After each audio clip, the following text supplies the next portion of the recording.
there, and I went for 1 year, then came back here to came back to Orlando and taught at St. James School.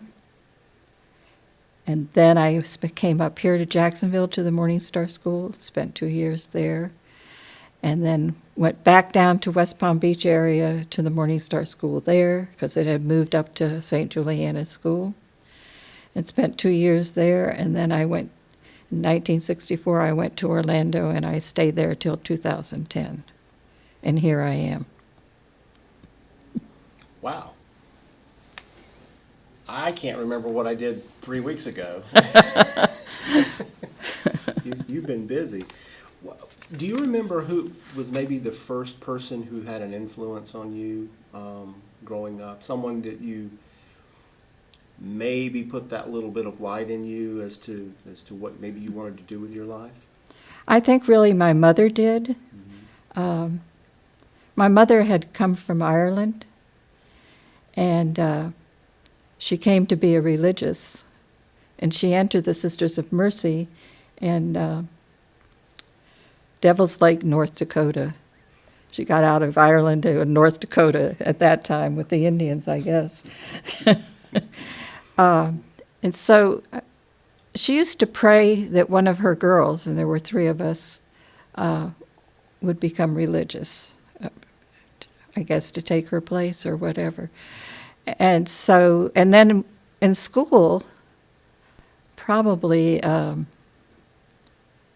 my younger elementary school time, either in religious education, because that was the only time I wasn't really in Catholic education, was Sunday school kind of education. They would ask us if we wanted to be religious. So I'd always raise my hand, and my hand went up. And so it was just a combination of several things. But the Dominicans really pushed me. They really did push me a lot. I didn't have that kind of relationship with any of them, but I don't think at that time we created relationships with, the nuns didn't create relationships with lay people. We sort of stayed off to ourselves. In doing this documentary, one of the layers that we're focusing on right now is just the incredible strength in women to do fantastic things. I know that you have been a witness to powerful women. Right. And you have been one because you have made a lot of important things happen. Talk a little bit about that idea. And I know sisters don't self-promote, and I know sometimes we take the spotlight, or sisters do, off of themselves. But you were chosen to do the work that you do. And all of you have been specifically, and there's just, the coverage has just been, and the layers have been fantastic in the things that everyone has accomplished. So what are your thoughts about, I guess, the strength of these ladies? I like to say they're super women. There's a red cape underneath the habit, I'm not one much of fancy words or anything like that, but I can think of 2 people that really impressed me in my younger years as a religious woman. And one is Sister Mary Herbert.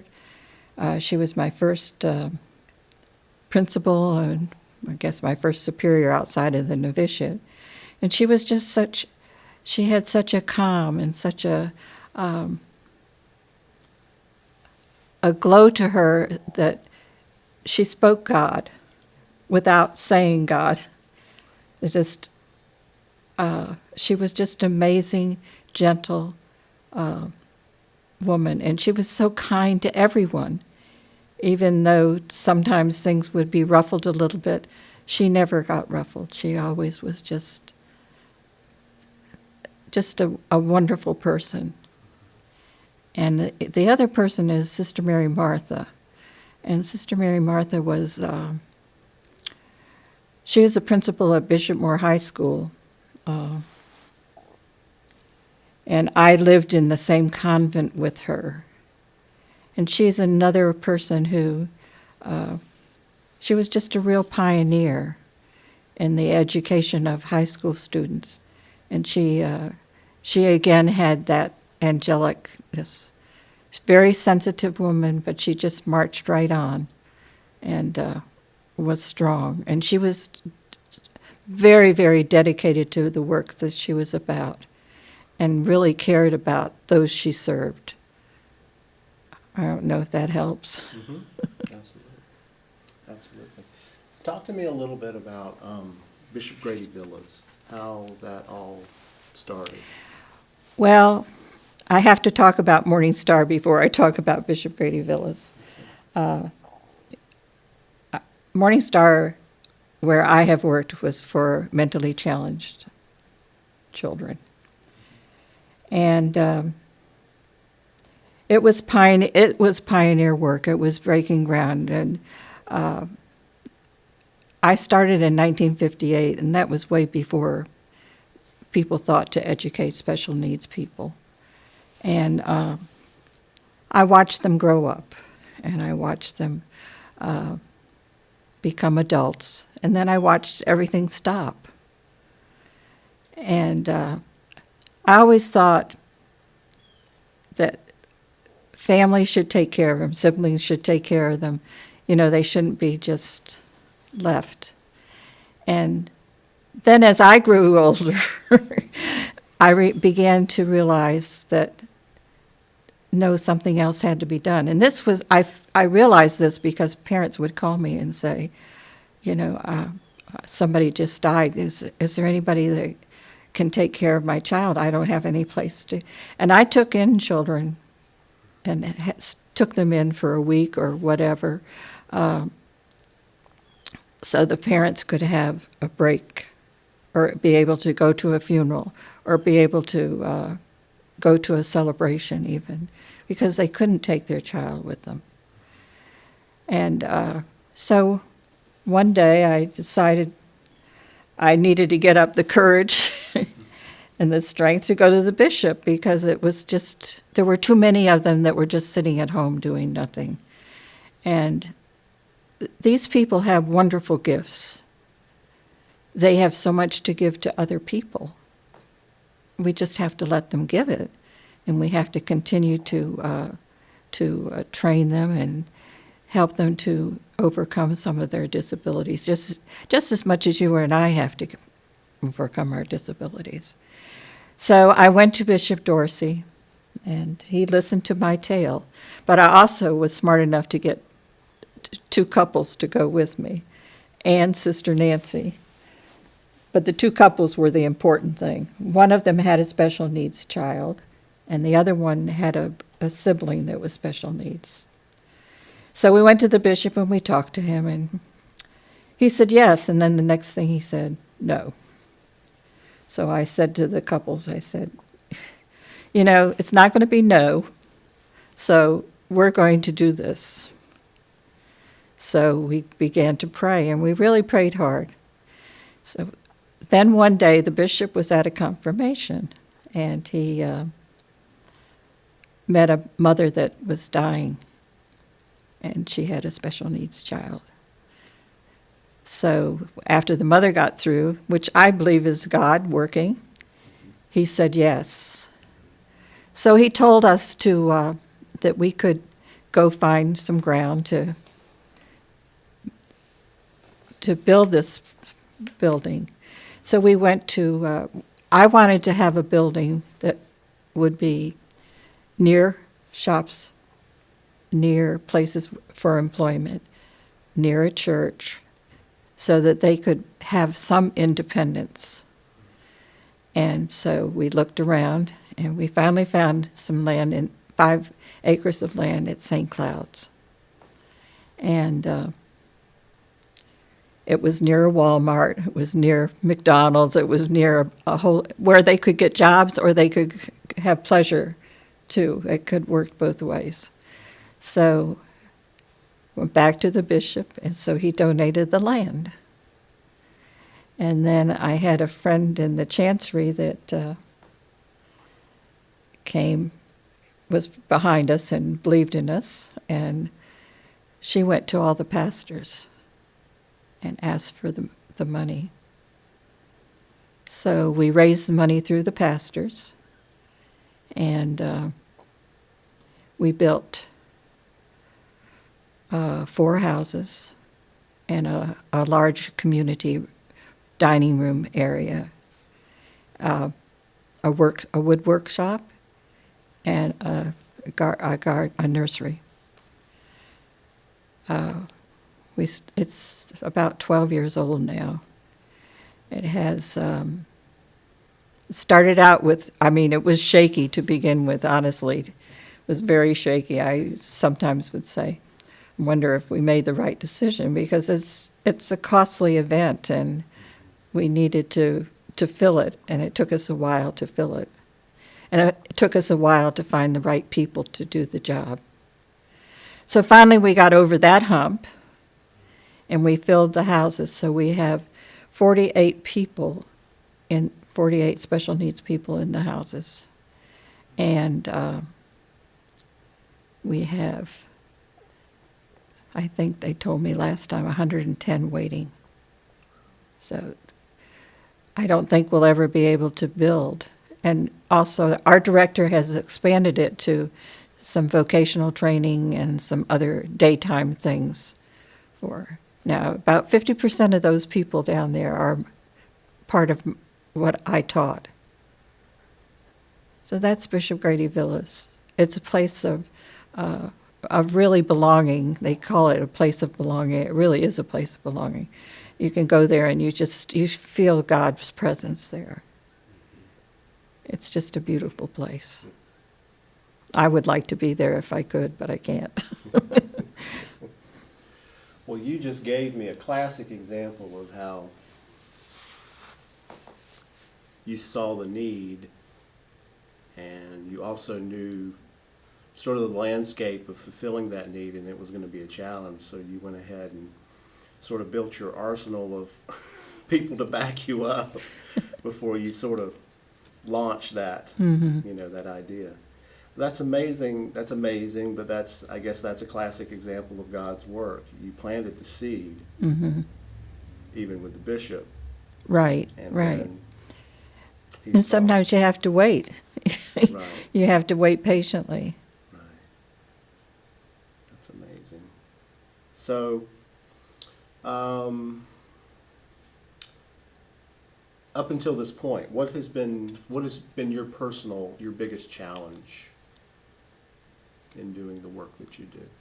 I would say just, I never felt it was a challenge. I really liked what I was doing from the very beginning. My mother used to say, when you find your niche, you'll be okay. And I found my niche in special needs. I enjoy them. I'm very stern with them, but they know I love them, and so I have a lot of expectations from them.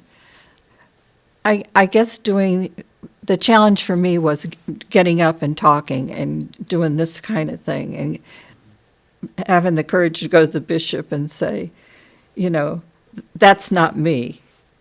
If people realized what was going on, they would know it wasn't me. But also, God gave me one of those couples, the wife of one of those people kept nudging me and nudging me, letting me know I could do it, so that I was able to do it. I don't know if that makes sense or not. Because you're talking to an introvert. Mm-hmm. It's really tough to do, stretch yourself and do some of those things that you just is not just natural.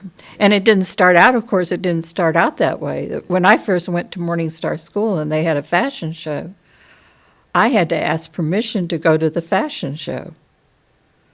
Now it's just part of everyday life. You know, so, and I felt like a misfit there. I mean, all these ladies all dressed up in all the fanciness, and there I am.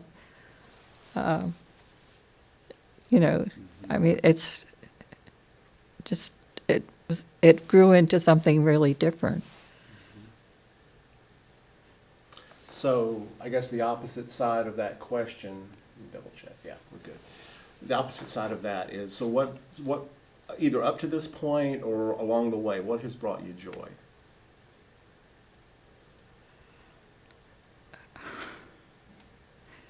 So many things. You know, when a child's not able to talk and all of a sudden he says, "Hi, sister," that's joy to me. It doesn't have to be something big.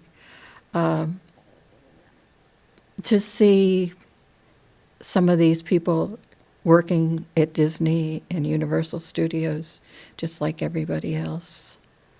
To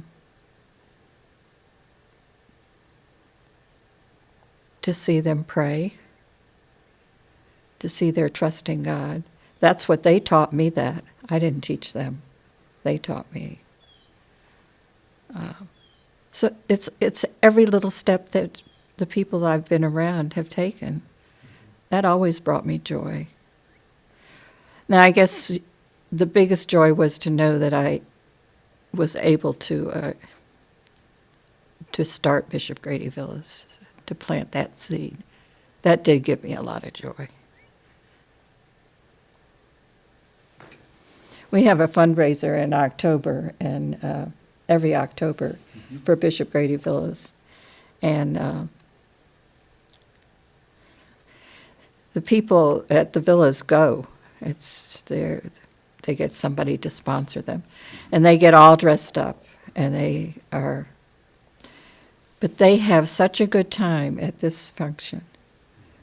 Even Bishop Noonan gets out there and dances with them. I mean, it's a time of great joy, and to see them so happy and to see them so much a part of a group that never was before.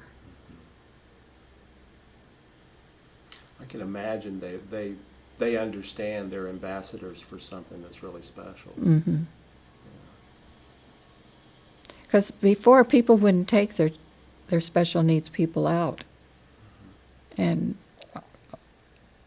I helped to open those doors. Typically, where do they age out at? Do they age out like at 18 for like services from the state and whatnot? 21 21? in public school. But see, they didn't have to be educated until I know the early 70s. I could tell you the date if I went and looked up my history. And at that time, the public school had just to serve them, and they weren't prepared. So they just sat and did nothing. Nobody was ready to push them. And they can read, they can do math, they can handle their money, they can do all of those things. But somebody's got to teach them. And sometimes parents aren't the ones to teach them. You know, they lose their patience, or they don't have the time to do it. Is there a, let me restart this here before we go further. Do you need a sip of water? Yeah, I'll take one now. Okay, sure. The lights are hot. Yeah.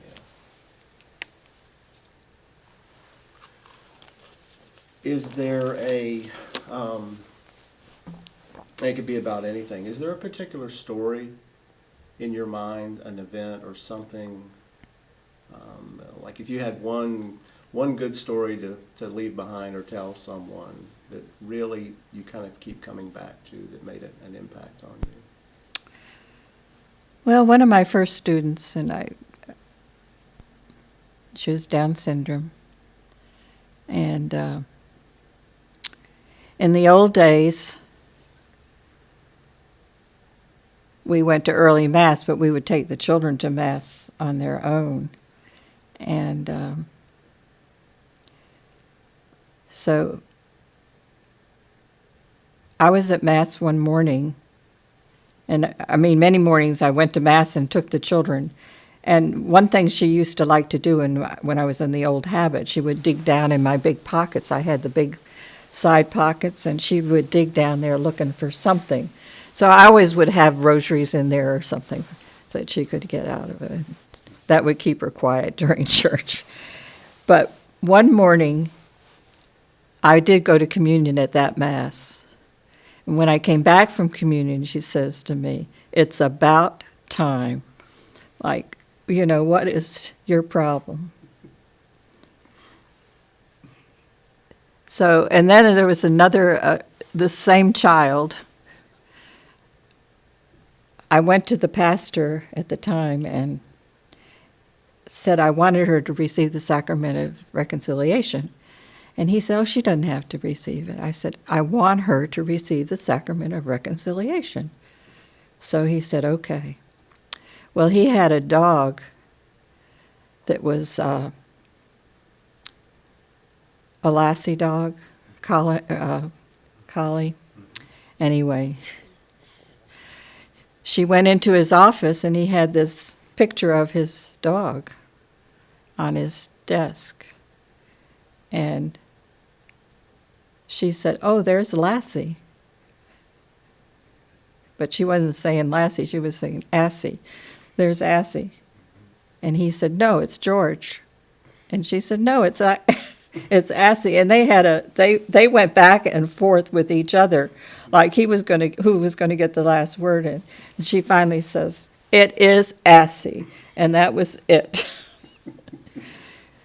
Many things. She used to she was very clever, very creative. She'd get behind my veil and take a picture, like she'd tell me to stop, and she'd get behind my veil like an old-fashioned camera, and click.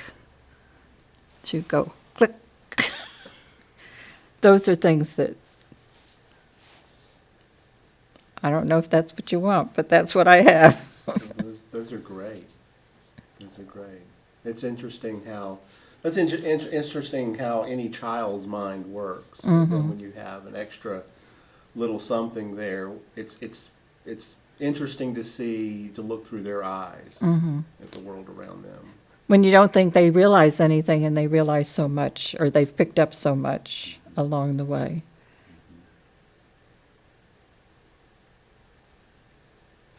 Along those same lines, what would you say to someone who doesn't get that need, who doesn't get that we should be spending that much time and effort for these? I would tell them that, I guess what I would do is take them to visit and have some interaction with the people.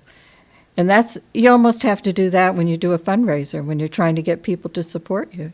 You take them to the property and let them meet the people and see how polite they can be and how friendly they can be and how they converse with you. That's what I would do, but I would tell them a few stories too, though. Right, exactly. So along those same lines, you brought up that idea of telling stories, and that's what this is all about. How important is the power of storytelling in your mind? Oh, I think it's very important. I think because people like to hear stories. Little children like to hear stories, but so do adults like to hear stories. And they like to, especially if it's something they're interested in. And maybe that's why many of us are doing genealogy even, just to find something that we didn't know before. Even though, you're never going to know if you're on the right path or not, but it's okay. I've done some genealogy, and I'm not sure I have the right great-great-grandparents, but so what? I've had the fun looking for them. Yeah, it's always kind of a surprise. So what have we not talked about that you'd like to go on record with? Is there anything important to you that we haven't covered that you'd like to talk about? No, I think my life has been fulfilled,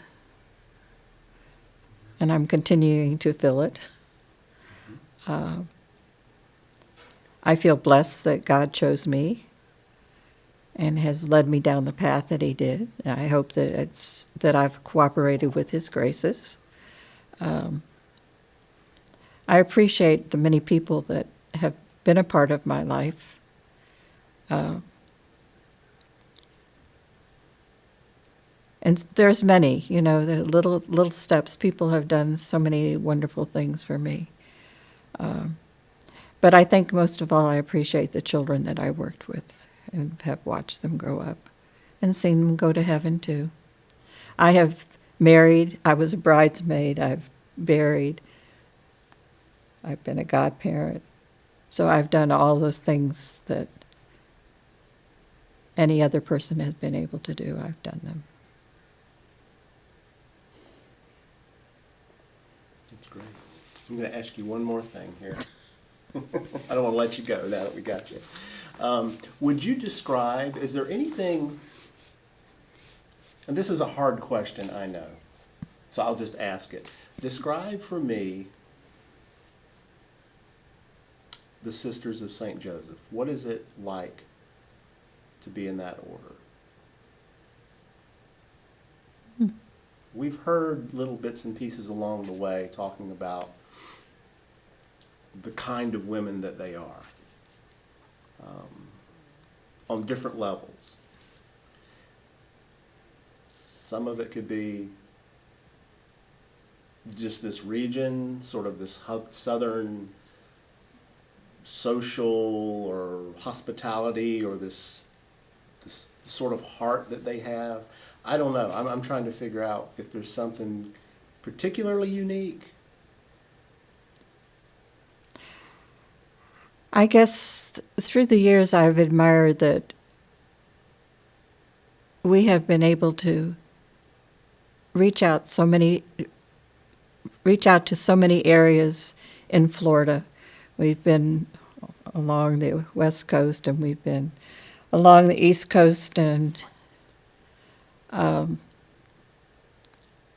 we've been willing to go, and we've also been willing to let go. We might go to open up a school and stay there for a few years and then leave.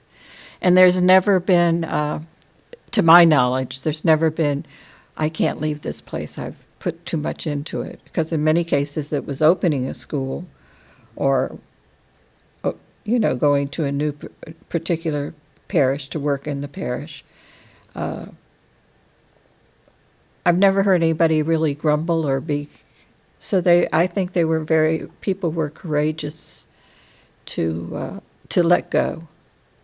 There's been sadness sometimes where we were a long time, but we also let go.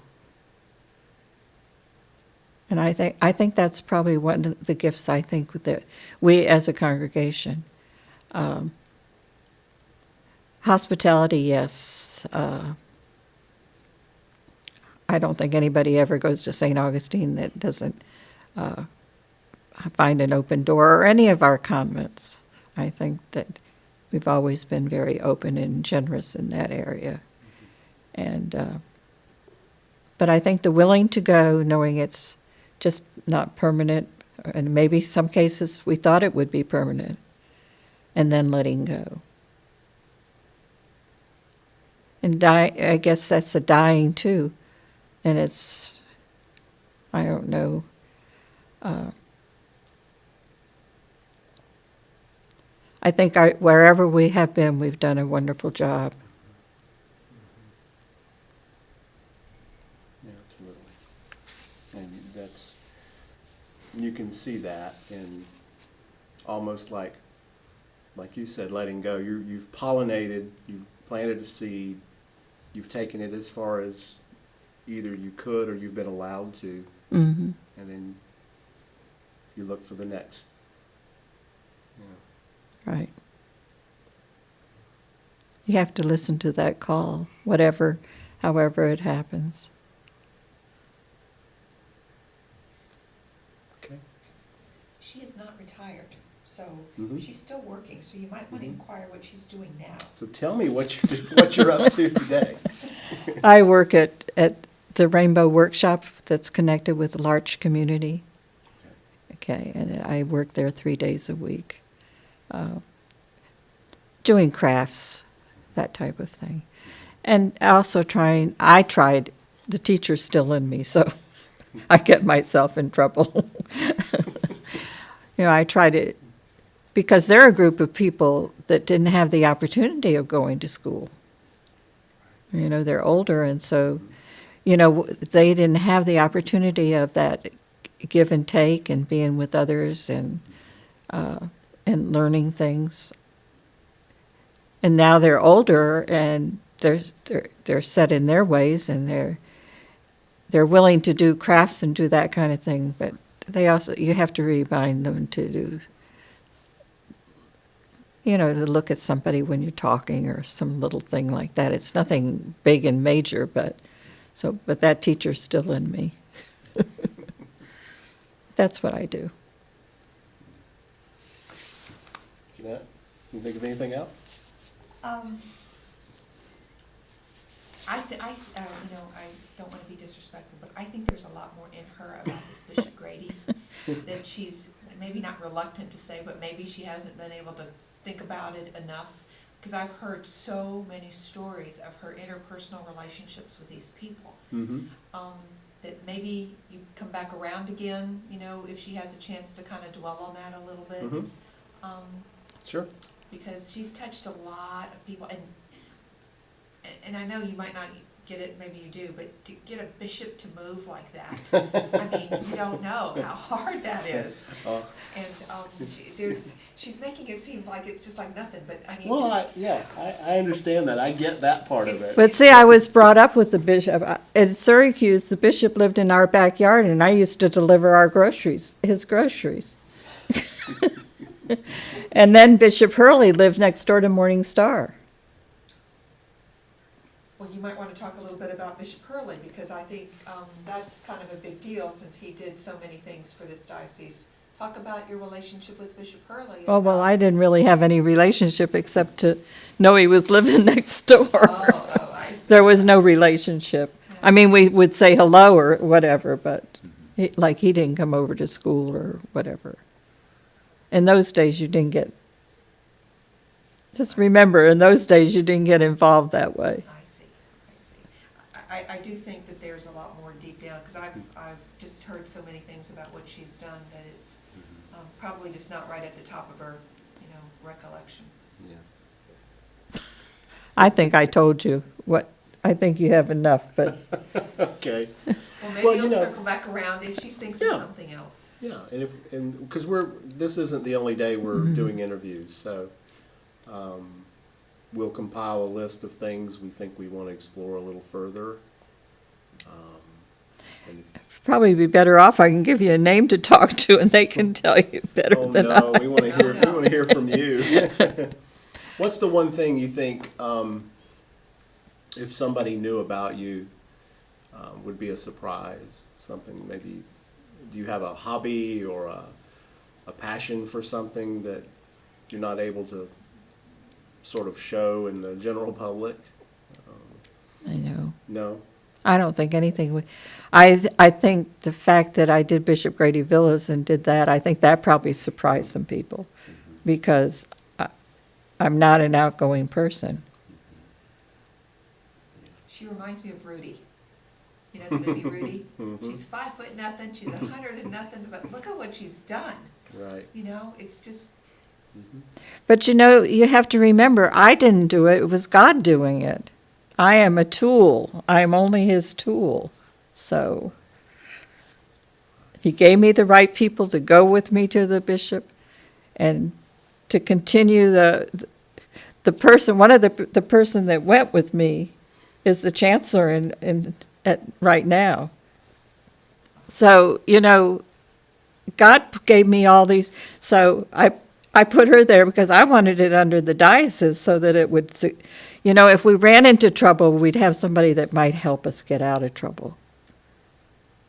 You had to have somebody that would do that. So if we had financial problems, which we could have had, not that we don't have them, we still have to worry about money, but I knew I'd have a friend in the diocese.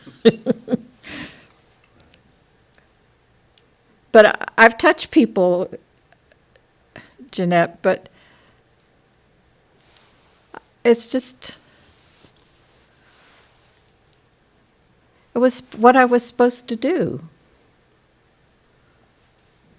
It doesn't have anything to do with me. It's what I became a religious woman, I hope, to serve the people, whoever they were.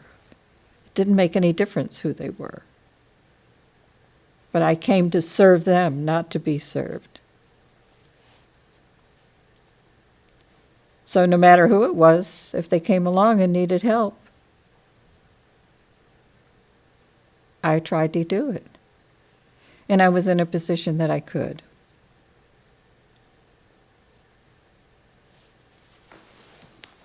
Yeah, But that right there in a thumb, yeah, in a nutshell, yeah, that's it. says a lot, I know, you know. I know. And she doesn't even know that it says a lot. It You know, says a lot. That's the thing that kills me. They just don't even know Right. that it says a lot. Yeah. See, we're trying to figure this out. Yeah. And that's the fun. That's the fun in it, is you're giving us a lot of these answers, and some of it we don't realize until later when we listen to them again. But that's building the story and the parts pieces of all this. But yeah. Okay. And sometimes I make them a little mad, because I ask and I ask and I ask and I go, because I try to figure it out, and they just go, well, it's because that's what we're supposed to do, and it's just like, dang, you have no idea how that speaks, especially in this world, that you just do what God tells you to do. Nobody does that, sister. You don't get it, nobody does that anymore. I know, I realize that people don't do it anymore, but it's a strange world. It's a strange life. It's a strange things that come your way that you need to take care of. Do you think God has a sense of humor? Oh, yes. And I argue with him sometimes, too. Okay, who wins, sister? I don't. I think maybe she does. I do too. Yeah. Yeah, I asked a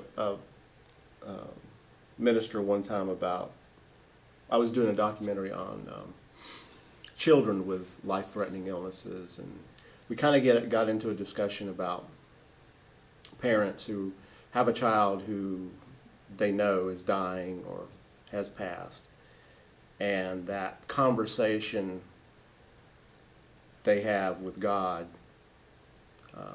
blaming, and it's a one-sided conversation in that moment. And so I asked him, I said, what are your thoughts on that? Is it okay to argue with God or curse God or be angry with God? And he looked at me, it was the best answer. He says, you don't think God's shoulders can't handle that? Mm-hmm. So, Wow. yeah. Wow. So, yeah, I think God has a sense of humor, and that's all part of it. That's right. Sister, how long have you been a sister of St. Joseph? Since 1952, 63 years, And how old were you when you entered? 19. Wow.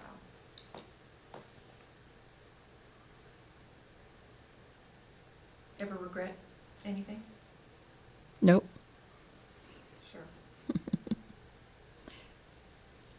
What do you think about a 19-year-old making that kind of a commitment today?